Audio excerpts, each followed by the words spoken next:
تلک الرسل، یہ رسول کون سے جن کا پچھلی آیت میں ذکر کیا گیا، وَإِنَّكَ لَمِنَ الْمُرْسَلِينَ کہ بے شک آپ البتہ رسولوں میں سے ہیں.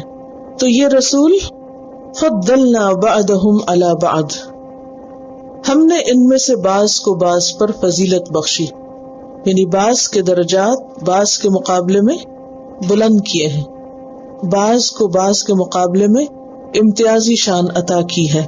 مثلا تقرب کے لحاظ سے، فالوورز کی کثرت کے اعتبار سے، وحی کے اعتبار سے. اسی طرح بعض پیغمبروں کو اولو العزم کہا گیا جو تمام پیغمبروں میں افضل ہیں، جن میں حضرت نوح علیہ السلام، ابراہیم علیہ السلام، موسیٰ علیہ السلام، عیسیٰ علیہ السلام اور محمد صلی اللہ علیہ وسلم ہیں. تو ہم نے ان میں سے بعض کو بعض پر درجے عطا کیے ہیں، مرتبے عطا کیے ہیں، جیسے کہ سورۃ بنی اسرائیل میں بھی آتا ہے وَلَقَدْ فَضَّلْنَا بَعْضَ النَّبِيِّينَ عَلَى بَعْضٍ، اور البتہ تحقیق ہم نے بعض نبیوں کو بعض پر فضیلت دی ہے. وَآتَيْنَا دَاوُودَ زَبُورًا، اور ہم نے داؤد کو زبور عطا کی ہے.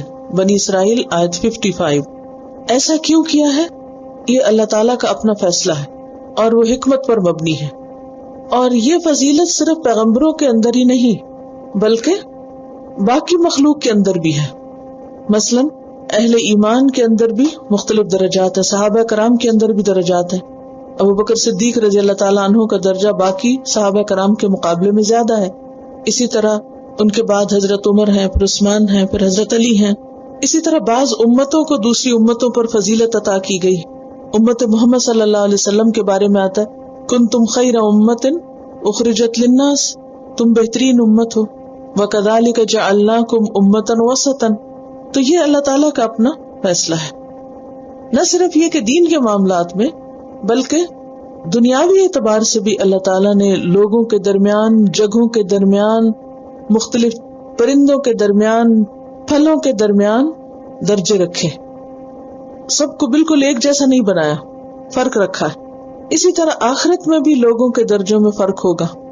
جنت میں جانے والے سب لوگ ایک درجے پر نہیں ہوں گے بلکہ ایک درجے سے دوسرے درجے کے درمیان اتنا فرق ہوگا جتنا زمین سے ستاروں کا فرق ہے.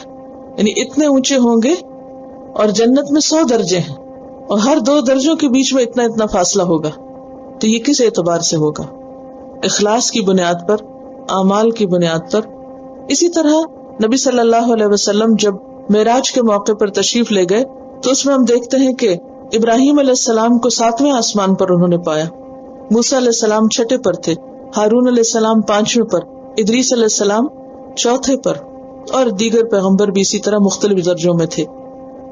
تو فرمایا تلک الرسل، یعنی انک لمن المرسلین، آپ یقیناً رسولوں میں سے ہیں، لیکن رسولوں میں مختلف درجات ہم نے رکھے ہیں، بعض کو بعض پر فضیلت دی ہے.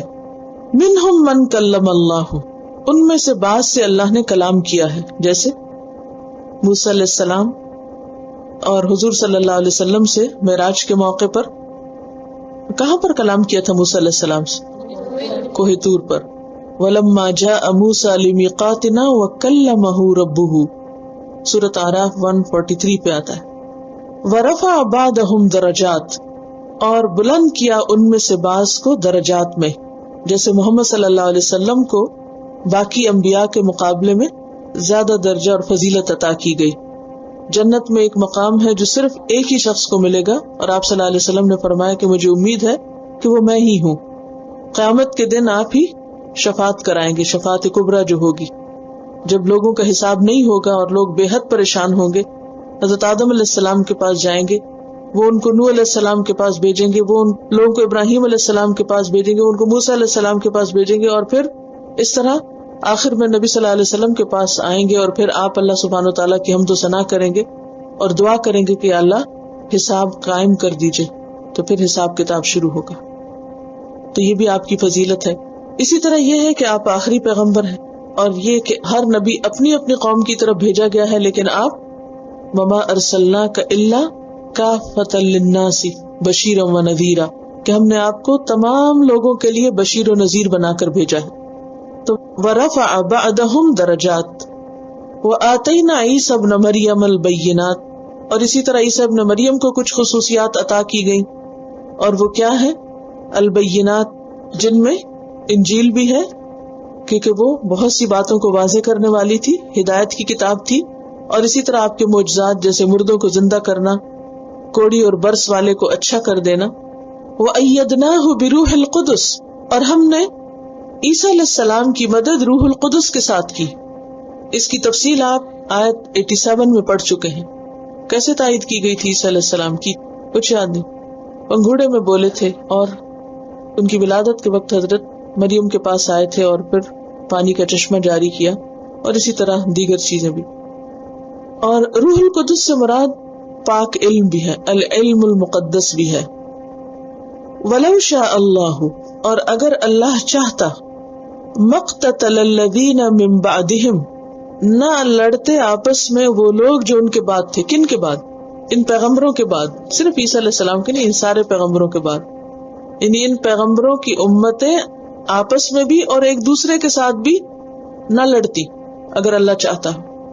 من بعد ما جاءتهم البینات، اس کے بعد کہ ان کے پاس کھلی کھلی نشانیاں آ گئی تھی۔ ولکن اختلفوا، لیکن انہوں نے اختلاف کیا، تو اختلاف کی بنیاد پر کیا ہوا؟ جھگڑے ہوئے، قتل و غارت ہوئی۔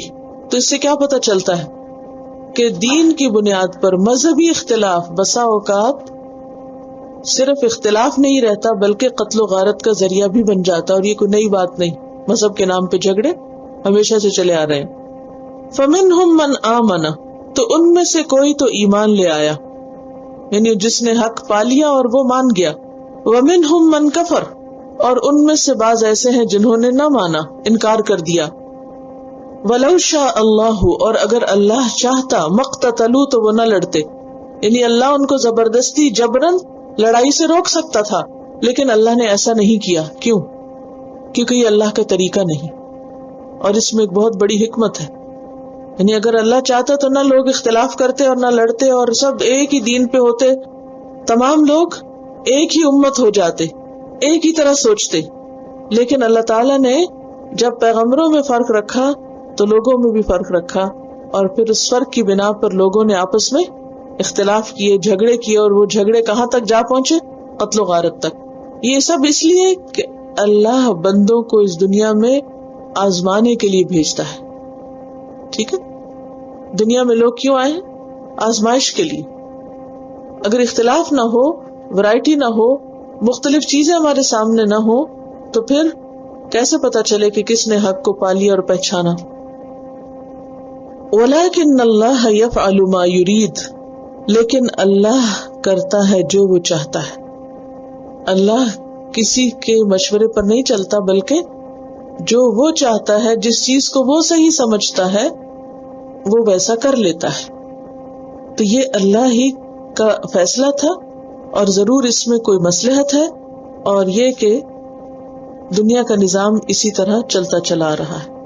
تو خلاصہ آیت کا یہ ہے، نمبر 1 کہ رسولوں کے درجات ہیں، نمبر 2 فضل کا مالک اللہ ہے، ان الفضل بید اللہ، کیونکہ فضلنا، ہم نے فضیلت دی، کوئی خود سے فضل حاصل نہیں کر سکتا۔ نمبر 3 عیسیٰ علیہ السلام نبی ہیں، الہ نہیں، کیونکہ وآتینا عیسی ابن مریم البینات۔ پھر یہ کہ عیسیٰ علیہ السلام کو اللہ کی طرف سے تائید حاصل ہوئی، وَأَيَّدْنَاهُ بِرُوحِ الْقُدُسِ۔ اور پھر یہ کہ دینی اختلافات قتل کی طرف لے جاتے ہیں۔ بعض اوقات لوگ حق کو پا کر بھی اسے قبول نہیں کرتے، تعصب کی وجہ سے، ضد اور ہٹ دھرمی کی وجہ سے، نتیجتاً جدال اور قتال ہوتا ہے۔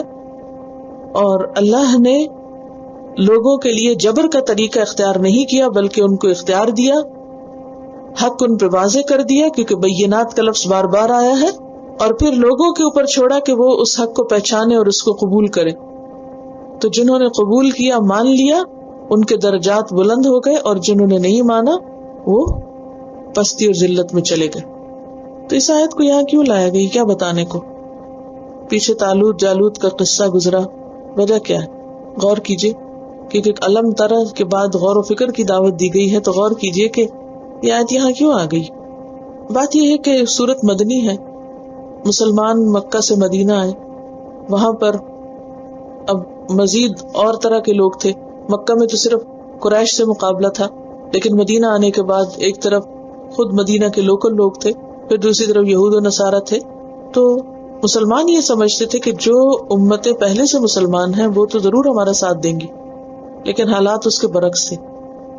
اور وہاں آ کر مذہبی گروہوں کے ساتھ بھی واسطہ پڑا، پھر منافقین سے بھی واسطہ پڑا. تو لوگوں کی رنگ رنگ کی سوچ اور ایک ملٹی کلچر تھا.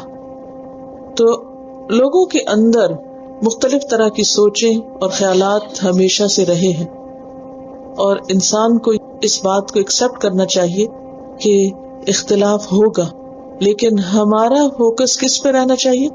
حق کی تلاش اور اس کو ایکسپٹ کرنے پر. دین کے نام پر اختلاف اور فتنے کو ہوا نہیں دینی چاہیے، باہم لڑنا جھگڑنا نہیں چاہیے، اور وہ لڑائی جھگڑا جو ہے وہ قتال تک تو بالکل بھی نہ پہنچے. اور یہ ہے کہ اللہ نے اس چیز کی چونکہ لوگوں کو آزادی دی ہے، اس لیے بعض اوقات لوگ اس آزادی کا ناجائز استعمال بھی کر رہے ہیں. تو بیسیکلی جس کانٹیکس میں آیات اتری ہیں وہ مدینہ کے مسلمان ہیں، جن کو ایک وسیع نقطہ نظر سمجھایا جا رہا ہے کہ رسول تو بہت سے آئے ہیں، لیکن ہمیشہ رسولوں کے جو فالوورز رہے ہیں وہ مختلف طرح کے رہے ہیں. کیونکہ بسا اوقات یہود کیا کہتے تھے کہ موسیٰ علیہ السلام سب سے بہتر نبی، اور مسلمان ان کے مقابلے میں اپنے نبی کو بہتر ثابت کرنے کی دلیلیں دیتے.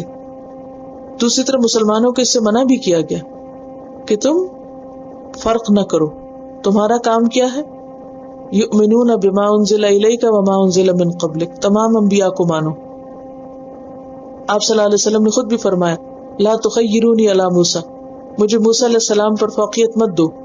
یعنی یہ اللہ کا کام ہے، جس کو چاہے جس پر درجہ عطا کرے، لیکن فالوورز کو ایسی چیزوں میں نہیں پڑنا چاہیے.